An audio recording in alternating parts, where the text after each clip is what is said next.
الحمد للہ وکفا والصلاة والسلام علی عباده الذین اصطفى اما بعد فاعوذ باللہ من الشیطان الرجیم بسم اللہ الرحمن الرحیم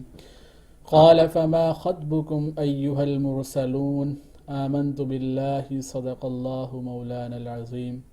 معزز ناظرین کرام، بینک اسلامی کے دین کنیکٹ پروگرام کے تحت پیغام قرآن کی 26ویں حصے کے ساتھ آپ کی خدمت میں حاضر ہیں۔ انشاءاللہ آج ہم 27ویں سپارے کے جو مضامین ہیں اللہ تعالیٰ نے قرآن پاک میں نازل فرمائے ہیں اس کا ایک جھلک، ایک خلاصہ آپ کے سامنے پیش کریں گے۔ 27واں سپارہ شروع ہوتا ہے اور اس سپارے کے اندر سورہ ذاریات چل رہی ہے، اور جہاں سے سپارہ شروع ہوتا ہے قال فما خطبكم ایھا المرسلون، حضرت ابراہیم علیہ السلام کا قصہ چل رہا ہے جس کے اندر کچھ فرشتے مہمانوں کی صورت میں حضرت ابراہیم علیہ السلام کے پاس تشریف لائے، تو جب ان کے سامنے کچھ کھانے کے لیے پیش کیا تو وہ فرشتے تو نہیں کھا رہے، پھر انہوں نے کہا کہ ہم تو فرشتے ہیں، اور انہوں نے حضرت ابراہیم علیہ السلام کو اولاد کی نعمت سے یعنی خوشخبری دی، نعمت کی خوشخبری دی۔ مزید حضرت ابراہیم علیہ السلام فرمائیں کہ مزید کیا ماجرا ہے، کیوں آئے ہو، کیا معاملہ ہے؟ تو انہوں نے کہا کہ ہمیں ایک مجرم قوم کی طرف بھیجا گیا ہے، اور اس سے مراد قوم لوط تھی جو کہ ہم جنس پرستی کے اندر مبتلا تھی۔ تو اللہ تعالیٰ نے ان کو مجرم قرار دیا کہ ایک بڑے جرم کے اندر یہ لوگ ملوث تھے۔ اس کے بعد یہ سورۃ ذاریات کے اندر اللہ رسالت کی نبی کریم صلی اللہ علیہ وسلم کی حقانیت اور قرآن کی حقانیت کے بعد آخر کے اندر اللہ تعالیٰ نے اس بات کو بیان فرمایا ہے کہ ہم نے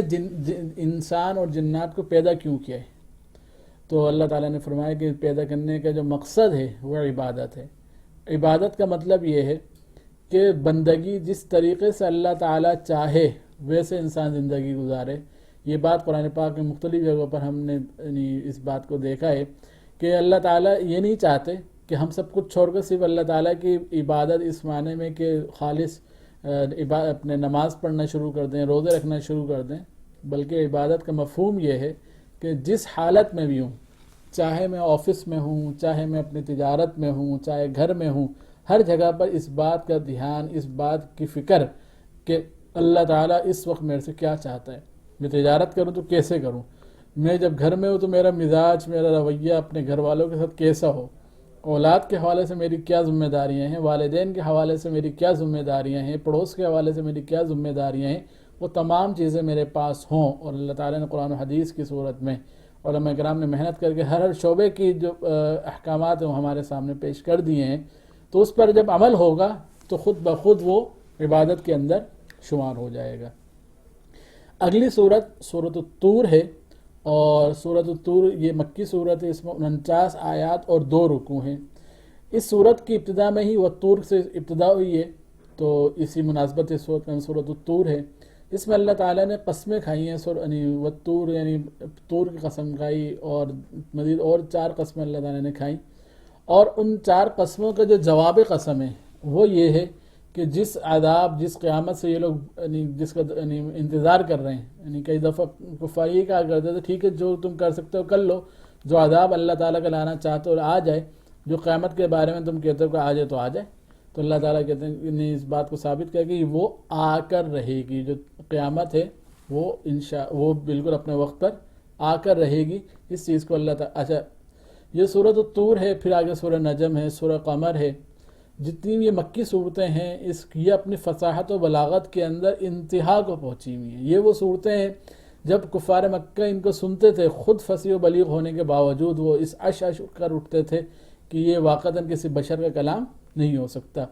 تو قسم کھانا یہ یعنی عرب کے اندر ایک کلام کی فصاحت و بلاغت کے لیے لازمی تھا کہ اس میں کچھ قسمیں بھی کھائی جائیں، تو اللہ تعالیٰ نے بھی قرآن پاک میں مختلف جگہوں پر اپنی مخلوق کی قسم کھائی ہیں، تو وہاں پر اس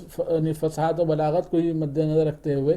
اور کہ تاکہ مناسبت ہو عرب کو، جس طرح وہ فصاحت و بلاغت کے اندر ان چیزوں کو خیال رکھتے تھے، تو اللہ تعالیٰ نے بھی ان چیزوں کو سامنے رکھتے ہوئے اور قرآن پاک کو نازل فرمایا۔ تو یہاں پر بھی اللہ تعالیٰ نے قسمیں کھائیں اور کہا کہ وہ وقت جس کا تم انتظار کرتے ہو، جو وہ قیامت جس کا تم کہتے ہو وہ آ کر رہے گی۔ پھر اس صورت کے اندر اللہ تعالیٰ نے جنت کے احوال بیان کیے کہ جنت ہوں گے، حور و غلمان ہوں گے، طرح طرح کے پھل ہوں گے، نہریں ہوں گی اور سکون ہی سکون ہوگا۔ اور ایک اللہ تعالیٰ نے بڑی خوشخبری دی ہے اس صورت کے اندر ہم لوگوں کے لیے، بالخصوص وہ لوگ جن کے والدین دادا پردادا وہ اچھے تھے، متقی تھے، نیک لوگ تھے، کہ اللہ تعالیٰ فرماتے ہیں کہ یہ جو متقی لوگ ہیں ان کی جو اولاد ہے ہم ان کو ان کے ساتھ متقی لوگوں کے ساتھ ملا دیں گے۔ لیکن یہ بات ذہن میں رہے کہ یہ بھی ملحق ہونا یعنی کیا ہے کہ اپنے والدین، نیک والدین کے ساتھ ملنا یہ اس وقت ہی ہوگا جب بندہ خود صاحب ایمان ہو، تو اللہ تعالیٰ یعنی رحم کا معاملہ فرمائیں گے، اور متقیوں کا اعزاز اللہ تعالیٰ اس طرح فرمائیں گے کہ ان کے اولاد کو بھی ان کے ساتھ ملا دیں گے۔ تو اللہ تعالیٰ جو ہے ہم خود نیک بنے، اور تو انشاءاللہ اللہ تعالیٰ جو اگر دنیا میں جدائیگی ہوتی بھی ہے تو آخرت میں اللہ تعالیٰ نے ہمیں ساتھ ہی رکھنا ہے۔ اس کے بعد اگلی سورت سورۃ النجم ہے، اور سورۃ النجم یہ بھی مکی سورت ہے، اس میں 62 آیات اور 3 رکوع ہیں۔ اس کی ابتدائی آیات کے اندر اللہ تعالیٰ نے وَالنَّجْمِ اذا هَوَىٰ یعنی ستاروں کی قسم کھائی ہے، تو اسی مناسبت سورۃ النجم ہے۔ اس کے اندر اللہ تعالیٰ نے مختلف قسمیں کھانے کے بعد یہ بات بیان فرمائی ہے کہ جو راستہ، جس راستے کے قرآن رہنمائی کرتا ہے، جس راستے کے نبی کریم صلی اللہ علیہ وسلم رہنمائی فرماتے ہیں، یہی سیدھا راستہ ہے۔ جب یہ سیدھا راستہ ہے تو اسی کی طرف انسان کو جانا چاہیے۔ اس کے بعد پھر اس بات کو اللہ تعالیٰ نے بیان فرمایا کہ جو کچھ نبی کریم صلی اللہ علیہ وسلم کی زبان سے ادا ہوتا ہے وہ وحی ہے، اور اسی بنیاد پر علماء کرام فرماتے ہیں کہ ایک وحی متلو یعنی وہ وحی جس کی تلاوت کی جاتی ہے یعنی قرآن پاک ہے، اور دوسری جو احادیث ہیں جو نبی کریم صلی اللہ علیہ وسلم کی زبان اقدس سے جاری ہوئی وہ بھی وحی ہی ہے، اور آپ صلی اللہ علیہ وسلم وہ وحی غیر مطلوع کہلاتی ہے۔ تو نبی کریم صلی اللہ علیہ وسلم کی زبان اقدس سے جو کچھ نکلا وہ وحی ہے۔ اس کے بعد اللہ تعالیٰ اس صورت کے اندر واقع معراج کی طرف اشارہ فرماتے ہیں کہ کس طریقے سے نبی کریم صلی اللہ علیہ وسلم سدرۃ المنتہا تک پہنچے، اللہ تعالیٰ کے قریب ہوئے، اللہ تعالیٰ سے ہم کلام ہوئے، جبرائیل علیہ السلام کی زیارت ہوئی۔ تو ایک اعتراض کا جواب بھی ہے جو کہ مشرکین کہا کرتے تھے کہ ٹھیک ہے آپ کے پاس فرشتہ آتا ہے لیکن انسان کی صورت میں آیا تو آپ کیسے پہچانتے ہو کہ یہ وہی فرشتہ ہے جو کہ وحی لے کر آیا ہے؟ تو اس بات کی طرف اللہ تعالیٰ نے فرمایا کہ آپ صلی اللہ علیہ وسلم نے حضرت جبرائیل علیہ السلام کو ان کی اصلی حیت کے اندر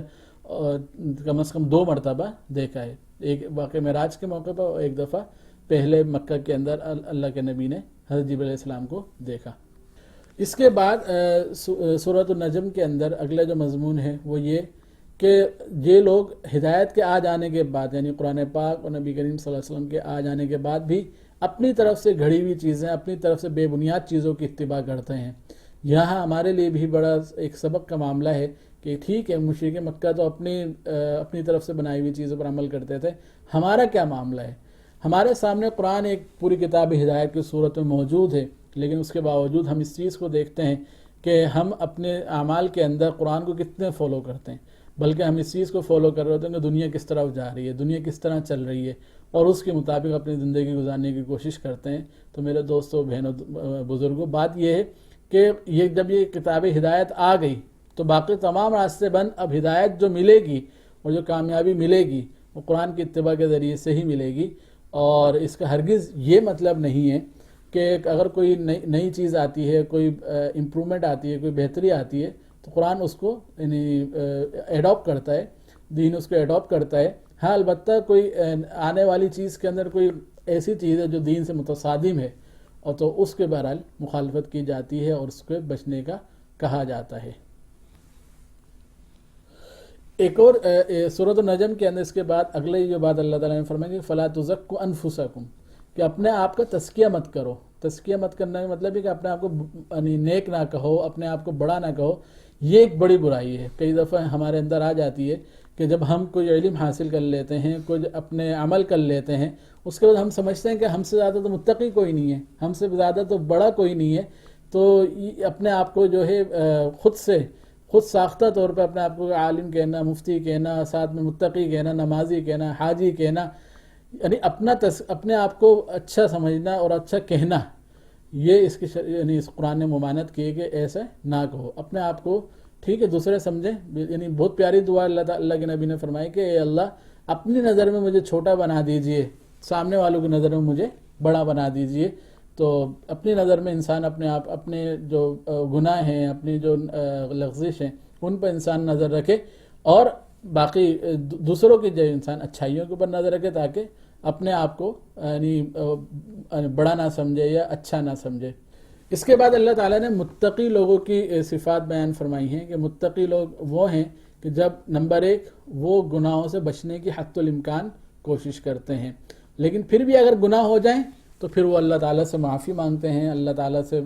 مغفرت طلب کرتے ہیں، اور اللہ تعالیٰ ہی ہے جو کہ معاف فرما دیتے ہیں۔ اور اس ساتھ ساتھ اس صورت کے اندر انفاق فی سبیل اللہ کا بھی تذکرہ ہے کہ اور ترغیب ہے کہ اللہ کی راہ میں خرچ کرنا چاہیے۔ اگلی صورت سورۃ القمر ہے، اور سورۃ القمر یہ بھی مکی صورت ہے۔ اس کے اندر 55 آیات اور 3 رکوع ہیں۔ اس صورت کی ابتدا کے اندر ہی اللہ تعالیٰ نے شق قمر جو نبی کریم صلی اللہ علیہ وسلم کو معجزہ دیا گیا تھا کہ ایک دفعہ یہ کفار مکہ کے نے کوئی معجزہ دکھائیں، اور 14ویں رات تھی تو آپ صلی اللہ علیہ وسلم نے جب چاند کی طرف اشارہ کیا تو چاند 2 ٹکڑے ہو گئے، ایک پہاڑ کے ایک طرف، دوسرا پہاڑ کے دوسری طرف۔ تو یہ اللہ تعالیٰ نے معجزہ دیا، لیکن معاملہ یہ تھا کہ معجزے کی فرمائش تو تھی لیکن دل میں یہ تھا کہ ماننا نہیں ہے۔ تو اس وقت بھی انہوں نے یہ کہا کہ آپ تو جادوگر ہیں، آپ نے ہماری نظر بندی کر دی ہے، اور اس معجزے کو دیکھنے کے بعد بھی ایمان نہیں لائے۔ تو اللہ تعالیٰ نے اس صورت میں اور مزید یہ کہ جو شق قمر کا معجزہ ہے یہ قیامت کی نشانی میں سے ایک نشانی ہے کہ جب قیامت قریب ہو جائے گی تو اس کے بعد اللہ تعالیٰ اس طرح چاند کو 2 ٹکڑے کر دیں گے، جو اللہ کے نبی کے ہاتھ سے اللہ تعالیٰ نے یہ معجزہ جاری فرمایا۔ اس کے بعد پھر اللہ تعالیٰ نے پچھلی امتوں، پچھلی قوموں کا تذکرہ فرمایا اور کہا کہ قوم عاد، قوم سمود، قوم موسیٰ، فرعون کا تذکرہ، اور بہت ہی دردناک یعنی ان کی کیا کہیں گے کہ برائیوں کو بیان کیا، اور یہ کہ ان کو اللہ تعالیٰ نے عذاب دیا۔ یعنی صورتحال یہ ہے کہ ان تمام انبیاء علیہ السلام نے اپنی دعوت دی، قوم نے نہیں مانا اور اللہ کا عذاب ان پر نازل ہوا۔ تو ہر قصے کے بعد اللہ تعالیٰ یہ بات فرماتے ہیں کہ کیف کان عذابی و نذر، کیسا میرا عذاب رہا، کیسا انبیاء کا جو ہے ڈرانا رہا۔ تو نصیحت کے طور پر جیسا عرض کیا کہ یہ بہت ہی فصاحت و بلاغت کے ساتھ یہ صورتیں بھری ہوئی ہیں۔ کاش کہ ہم عربی کو سیکھیں اور پھر اس کا چاشنی کا مزہ لیں کہ قرآن میں کتنی چاشنی ہے۔ اور ساتھ ساتھ اگلی جو آیت اللہ تعالیٰ نے بار بار اس صورت کے اندر نازل فرمائی وہ یہ کہ وَلَقَدْ يَسَّرْنَا الْقُرْآنَ لِلذِّكْرِ فَهَلْ مِن مُدَّكِرٍ، کہ ہاں بھئی کوئی ہے جو قرآن کو ہم نے آسان کر دیا ہے نصیحت کے لیے، کوئی ہے نصیحت حاصل کرنے والا۔ تو بات یہی ہے کہ نصیحت کے لیے اللہ تعالیٰ نے قرآن کو بہت آسان کیا ہے۔ یہی بات ہے جس کو 7ویں سپارے میں اللہ تعالیٰ نے اس طرح بیان کیا تھا کہ عیسائی جو کہ ایمان نہیں لائے، جب ان کے سامنے بھی قرآن پڑھا جاتا ہے تو ان کا دل نرم ہو جاتے ہیں۔ تو مسلمان تو پھر مسلمان ہے کہ جب ان کے سامنے قرآن کی تلاوت کی جائے ان کے دل دھڑکنا شروع ہو جاتے ہیں اور ان کے دل پسیج جاتے ہیں، آنکھوں سے آنسو آ جاتے ہیں۔ یہ ایمانی کیفیات ہیں جو قرآن کے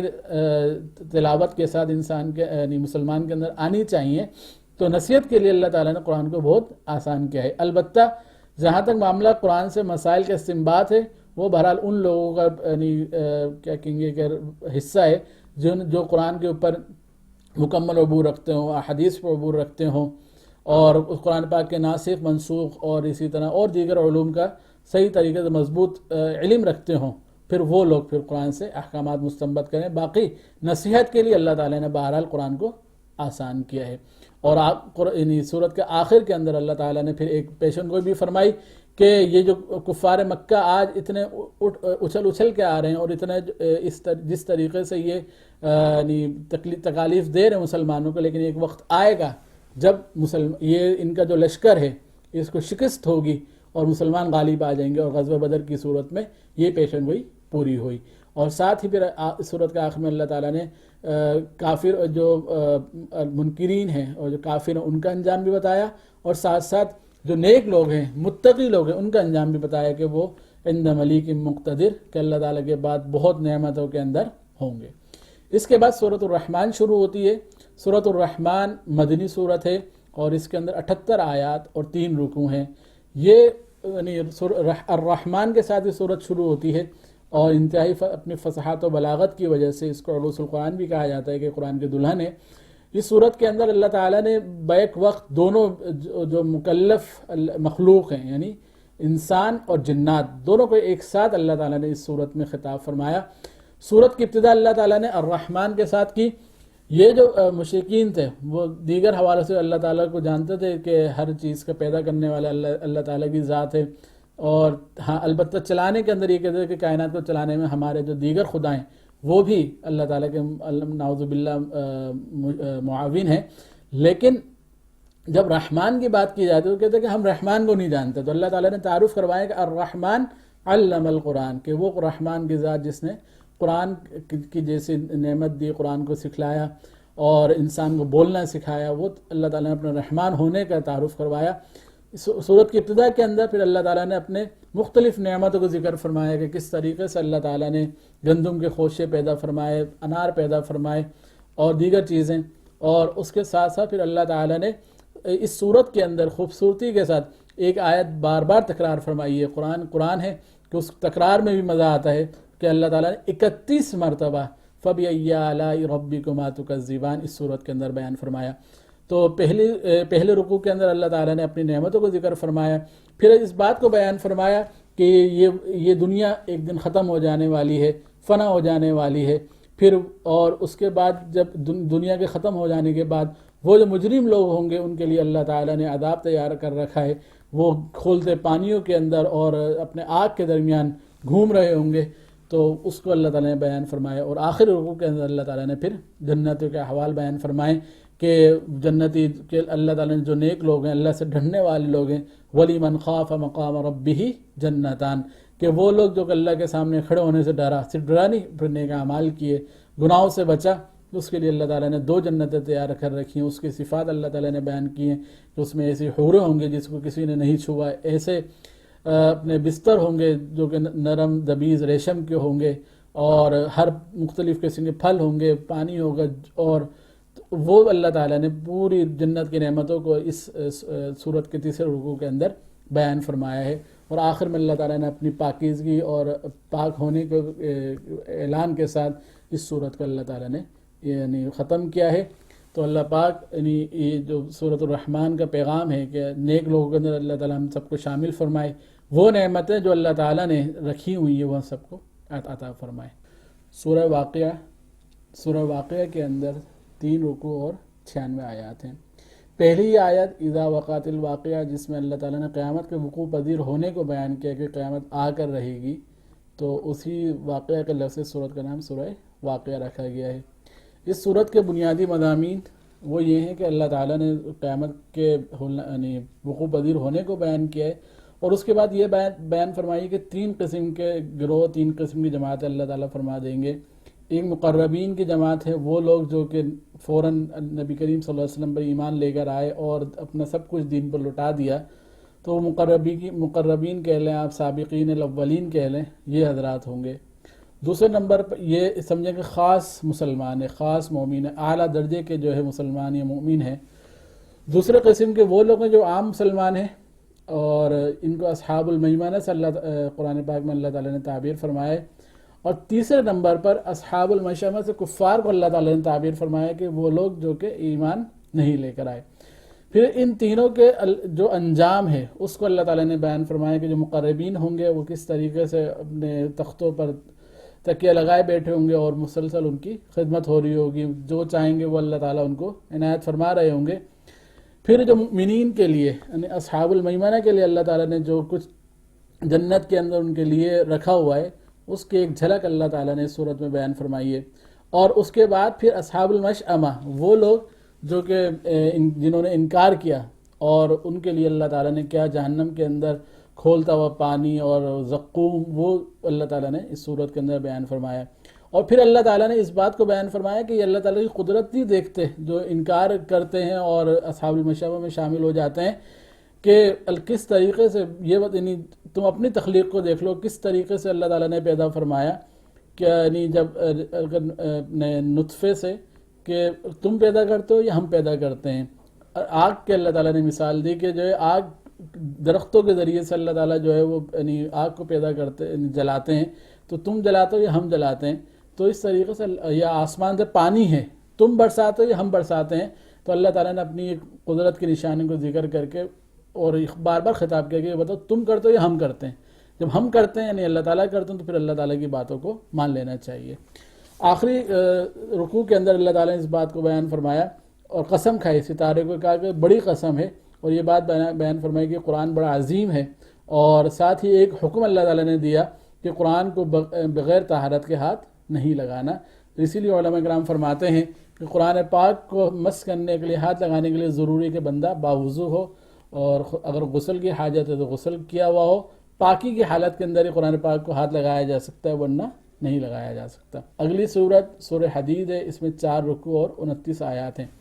اس صورت کے اندر جو بنیادی مضامین ہیں، شروع میں اللہ تعالیٰ نے اپنی صفات بیان کی کہ وہ اللہ جس نے کائنات پیدا کی، وہ اول بھی ہے، وہ آخر بھی ہے، وہ ظاہر بھی ہے، وہ باطن بھی ہے۔ ظاہر اتنا ہے کہ اتنی نشانیاں اللہ تعالیٰ نے اپنی رکھی ہوئی ہیں اپنے موجود ہونے کی، کہ انسان جب ان پر غور کرتا ہے تو کہتا ہے کہ واقعتاً یہ کائنات ایسے ہی نہیں بن گئی، بلکہ اس کو پیدا کرنے والی کوئی نہ کوئی ذات موجود ہے۔ اور باطن اتنا کہ جو ہے وہ عقل میں نہیں آتا کہ کیسی ذات ہوگی۔ تو بہرحال اللہ تعالیٰ نے اپنی صفات کو بیان کیا، کائنات میں پھیلے ہوئے اللہ تعالیٰ کی قدرت کے جو مظاہر ہیں اس کو بیان کیا ہے۔ دوسرے نمبر پر اللہ تعالیٰ نے انفاق فی سبیل اللہ، کہ اللہ تعالیٰ کی راہ میں خرچ کرنا، اس کے اوپر اس بات کو بیان کیا کہ اس کی ترغیب دی ہے، اور اس کو اس طرح اللہ تعالیٰ نے ترغیب دی کہ اس کو قرض کہا ہے کہ جو اللہ کی راہ میں انسان خرچ کرے گویا کہ وہ اللہ تعالیٰ کے اوپر قرض ہے، اور اللہ تعالیٰ اس کو ضرور لوٹاتا ہے۔ تیسرا جو مضمون اس صورت کے اندر ہے وہ ہے اپنے دنیا کی بے ثباتی، اور یہ کہ دنیا کا جو کی زندگی ہے اس کو اللہ تعالیٰ نے، یہ لہو لعب ہے، یہ کھیل کود کی طرح ہے، اصل زندگی تو آخرت کی ہے۔ تو اس پر یعنی اس کو اللہ تعالیٰ نے بیان فرمایا ہے۔ اور آخر کے اندر اللہ تعالیٰ نے پھر تقوی اختیار کرنے، ایمان لانے اس کا حکم دیا ہے، اور ساتھ ہی اس بات کو بیان فرمایا ہے کہ جو ایمان لانے والے لوگ ہیں، جو تقوی اختیار کرنے والے لوگ ہیں، ان کے لیے اللہ تعالیٰ نے نعمتیں رکھی ہیں آخرت کے اندر، اور وہ نعمتیں ایسی ہیں کہ جس کو نہ کسی آنکھ نے دیکھا، نہ کسی کان نے سنا، نہ کسی کے دل پر اس کا خیال گزرا۔ تو ایسی نعمت اللہ تعالیٰ نے جنت میں متقی لوگوں کے لیے اور صاحب ایمان لوگوں کے لیے اللہ تعالیٰ نے تیار کر رکھی ہیں۔ تو اللہ تعالیٰ ہمیں بھی ایسے صاحب ایمان اور تقوی والے لوگوں میں شامل فرمائے۔ اسی کے ساتھ ہمارے جو 26واں حصہ تھا ہمارے پیغام قرآن سیریز کا، وہ اس کا اختتام ہوتا ہے۔ انشاءاللہ اگلے حصے کے ساتھ پھر حاضر ہوں گے۔ السلام علیکم۔